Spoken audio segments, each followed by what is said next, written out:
qof aad jeceshahay oo aan ku ogeyn haddii aad rabto in aad soo jiidato. Waxaan kuu soo gudbinayaa daawadi 6 waxyaabood oo haddii agtiisa aad ku samayso uu ku jeclaanayo fariinta jacayl ee aad rabto inaad la wadaagto midka xoog badan uu kula wadaagayo. Ma dareentaa walwal iyo sidoo kale cabsi marka qof aad jeceshahay oo aan ku ogeyn uu ka ag dhow yahay? Haddii jawaabtaadu haa tahay arrintaasi kaligaa kuguma eka, waxay ku dhacdaa dad badan oo kale. Hadda kama sheekaynayno sida lagaaga doonayo in qofka aad jeceshahay sida ugu dhaqsiyaha badan aad ugu sheegato.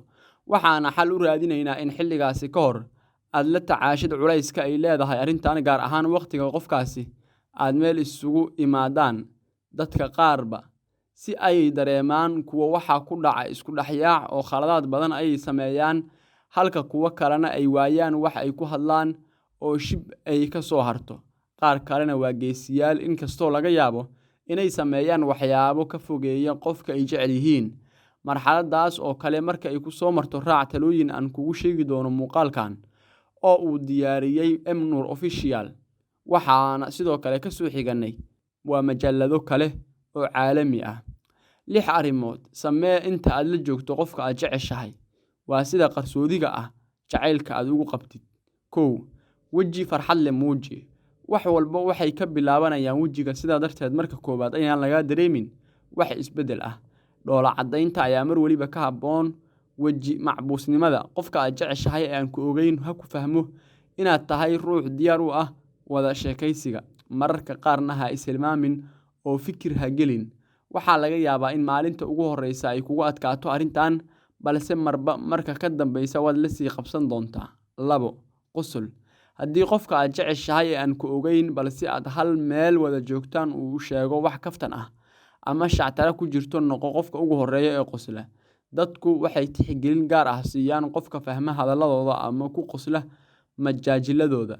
Waxaa suuragal ah in meeshaasi ka aas-aasmo xiriir fiican oo labadiina idinka dhexeeya, kaas ugu dambeyn horseedi kara inaad jacaylka sheegto ama qofkiiba uu jeclaado qudhiisa. 3. La dagaalan cabsida. Xoog saar neefsashada marka aad dareento naxdin dhinaca qalbiga ah. Gudaha u qaado neef, kadibna si tartiib ah uga soo saar dibadda. Ku dadaal inaad ismashquuliso haddii aad bilowdo inaad xamili weyso la joogitaanka qofkaad sida xad dhaafka ah u jeceshahay. Waxa u wanaagsan ee aad isku madadaalin karto waa taleefankaaga adigoo aan ku sii dheeraanayn ama gebi ahaanba ku sii jeedsanayn.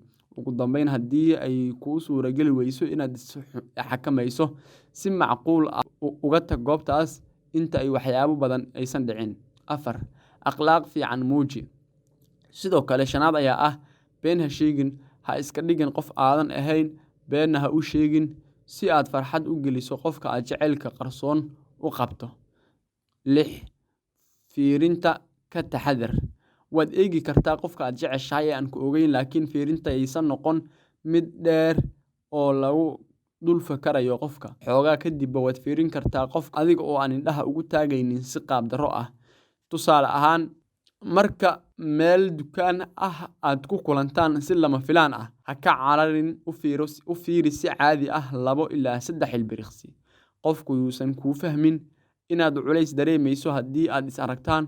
Hana iloobin inaad waxyar dhoola cadayso markii aad fiirinaysid.